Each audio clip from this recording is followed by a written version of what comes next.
Mr. President, thank you for giving us this opportunity. Bismillahirrahmanirrahim. It's wonderful to be with you. It's a pleasure to be able to speak to your audience through you. Thank you very much. Mr. President, you've met with the Saudi King, King Salman, and you've also met with some ministers. What were the major issues that you focused on with the Saudi leadership today in particular? Well, first of all, I congratulated the custodian of the Holy Shrines on yet another Hajj. This is the largest, most complex logistical operation in the world. Mecca and Medina have a very special place in the hearts of every Muslim, but particularly for every Afghan. And we've had an enduring relationship since the founding of Saudi Arabia and long before that. So our bilateral relationship is on a very solid foundation. In that context, our discussions focus both on opportunities and on threats. Opportunities are how to work together to enhance the momentum in Afghanistan towards self-reliance, towards regional connectivity, and towards the utilization of the immense resources of Afghanistan. Afghanistan, fortunately, is one of the richest countries in terms of water, mineral resources, location, and human capital. And in this regard, the custodian of the Holy Shrines give instructions. And I'm delighted that I'd be working with Dr. Majid, the Minister of Industry and Investment. And I'm looking forward to a delegation that would be coming to work with us. Equally, we've worked with the Islamic Bank, the Saudi Development Fund, and the OIC, the Organization of Islamic Countries. So a stable Afghanistan is not only the front line against this threat, it is also the front line for defense of the kingdom, the world at large, Europe and the United States. Our security coordination will be enhanced in this regard. The third is an opportunity for peace, where a condition-based approach to peace. Our offer to Taliban was unconditional, but peace itself must be conditional to enable us to preserve the gains of the Islamic Republic of Afghanistan and to make sure that the Taliban separate themselves from terrorist organizations and narcotics, which are both strong threats. And here, the kingdom's foreign policy, Minister Jabri and others will work together with us to move forward in a coordinated approach that a sustainable peace, that is the goal of every Afghan and the goal of the region, is realized. And in terms of that coordination, both with the United States and Europeans and with Pakistan, that has a special role in this, will be enhanced. You've talked about great opportunities and a very optimistic way of the negotiations and the talks with the Saudi leadership. But what does Kabul really expect and or hope from Riyadh, having said all what you have just said about the opportunities that you're looking forward to? Well, what we're hoping for are movement fairly rapidly on some questions like labor and opening up of the Saudi market towards Afghanistan. Afghanistan is moving to really become an export-oriented country. And in this regard, there are quick wins, and we are working on that. There are other parts where coordination is important, and the voice of Saudi Arabia in the world community and in the region is important, and we will be coordinating on this. And then there's a longer horizon that after the election of the presidential election of 28 September, the new leadership of Afghanistan, whether it's us or other people, will be working, because relations between Afghanistan and Saudi are not dependent on a person. This is a relationship between two countries that are foundational in nature and will endure. Moving on to another issue, the U.S. envoy to Afghanistan, Mr. Khalil Zad, has taken a tour and visited, also ended his tour in Afghanistan. How effective do you think that tour will be? We, the government of Afghanistan, I particularly, created the conditions for peace. It's I who asked for unconditional discussions with Taliban, leading to, of course, to condition-based peace. We created the conditions for a ceasefire for the first time in 40 years.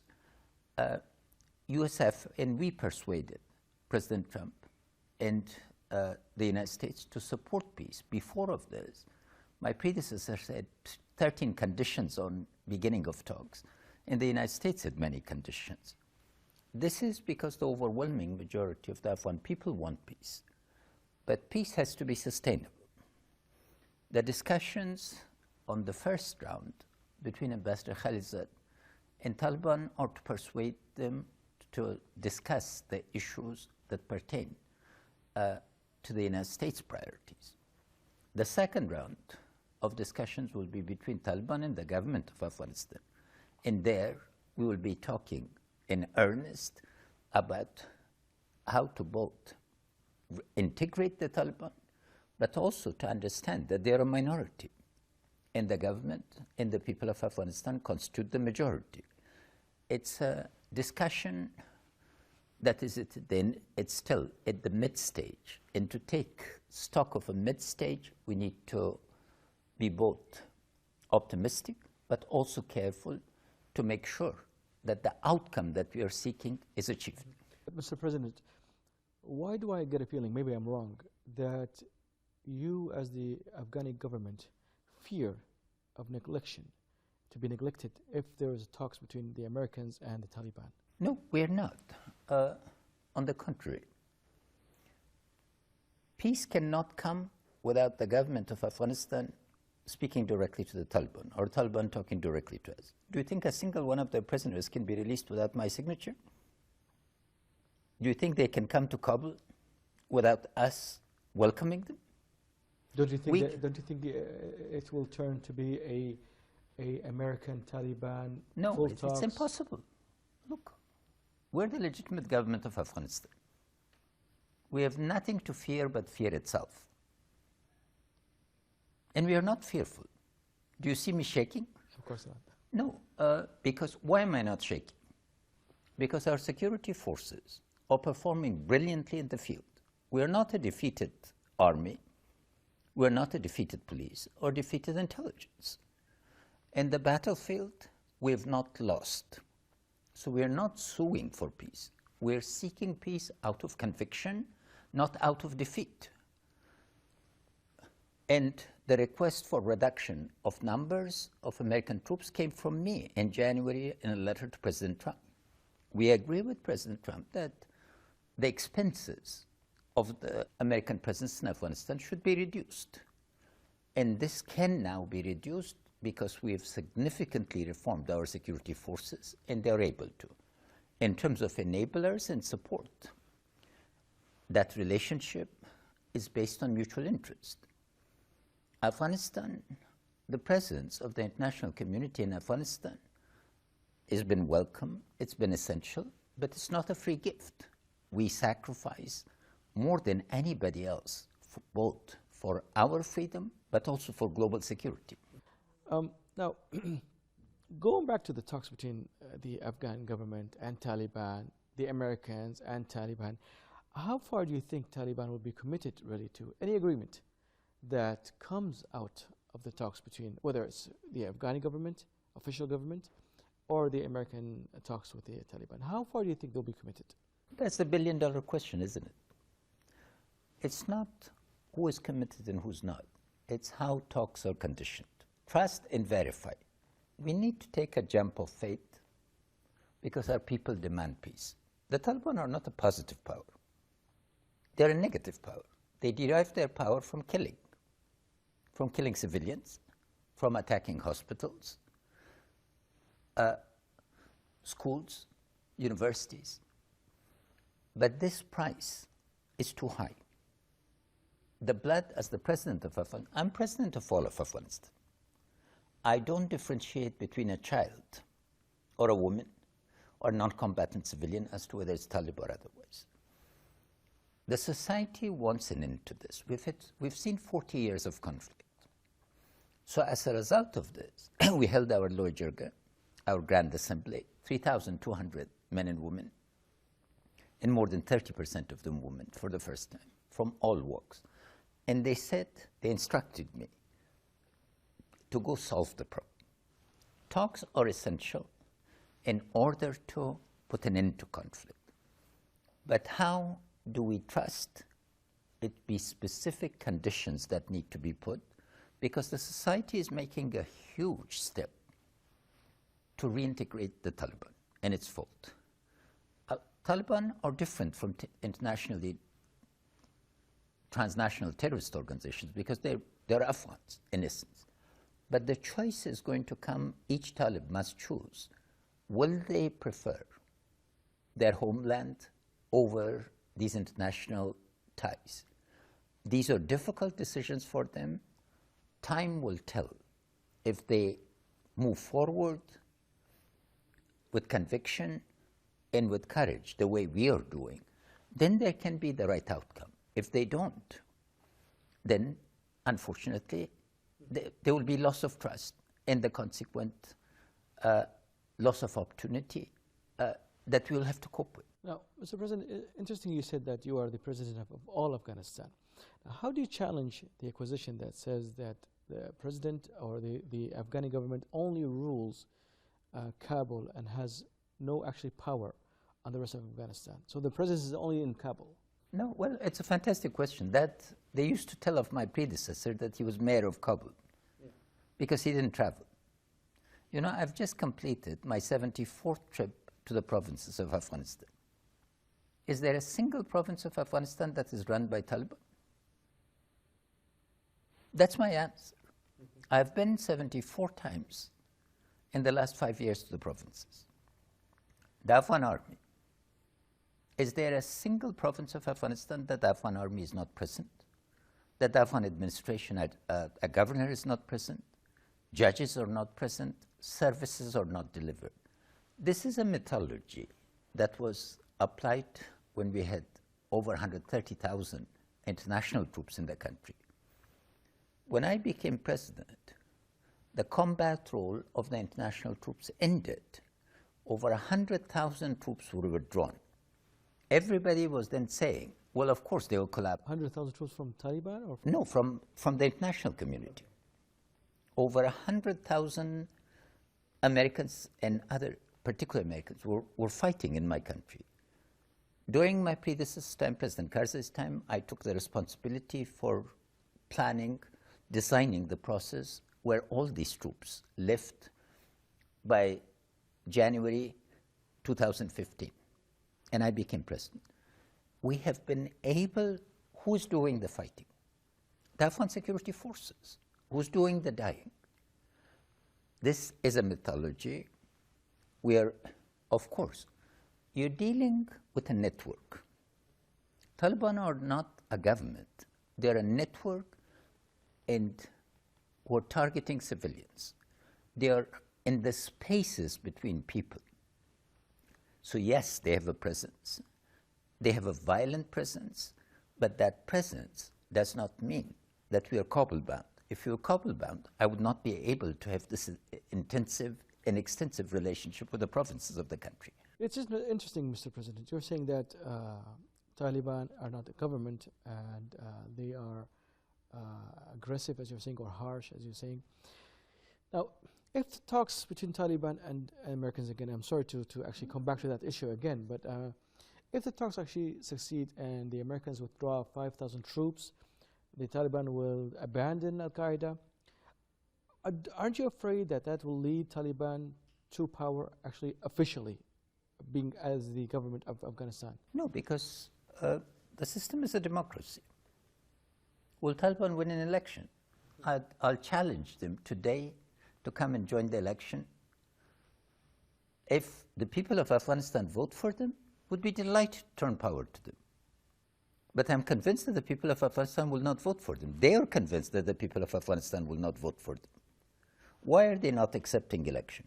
Look, every single armed movement, the absolute majority of them all, if not every single, in 1990s to now, has been seeking an election as a way because they are confident that they have roots in acceptance. Is there a single survey, credible survey, that shows more than 5% support for the Taliban? Afghanistan of today is different. The Taliban, in the presidential palace, there was a half-complete mosque. They couldn't even complete a mosque in their 5 years in Kabul. I completed it. What did the Taliban build? Nothing. They need to demonstrate to the people of Afghanistan that they're capable of being productive, of being able to become an instrument of transforming the country. Their affiliations are with the most destructive people. Does Al-Qaeda care about Afghanistan? Does it care one bit as to how many thousands of Afghans are killed? Did Osama bin Laden care in 2001 to leave our country and thereby avoid the war? No. He insisted on staying. So the challenge is to them. They need to move.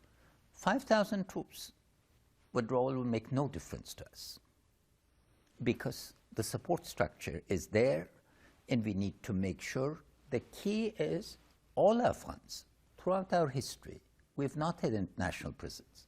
These 18 years are an exception in our history.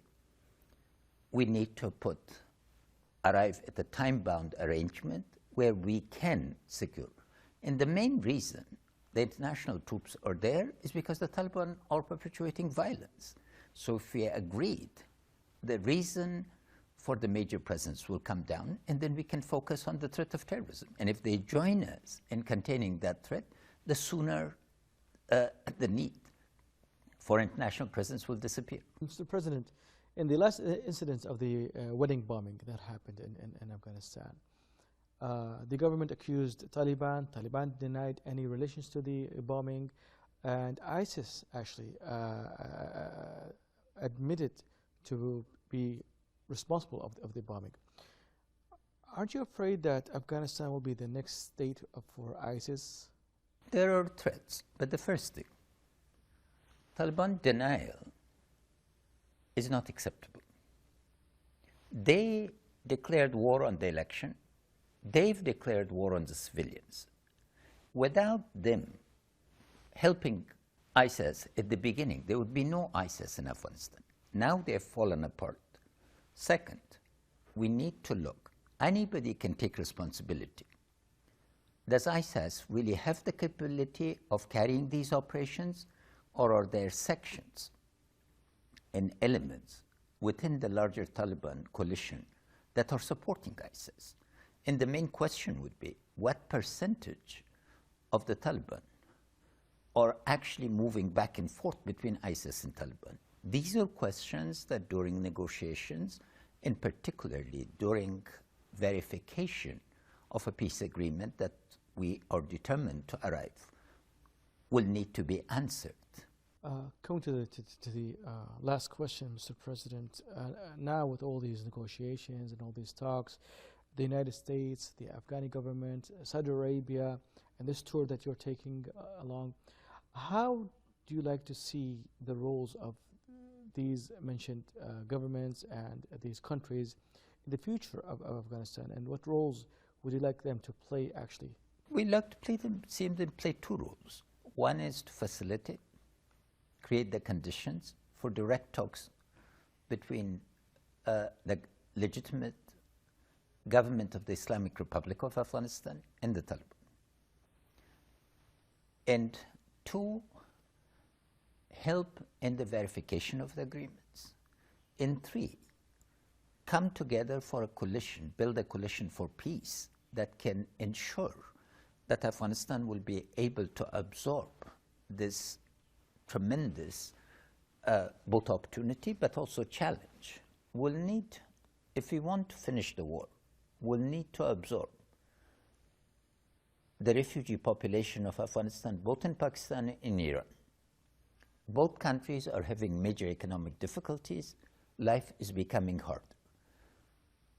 Tens of thousands of people have fought on the side of the Taliban. They need to be absorbed.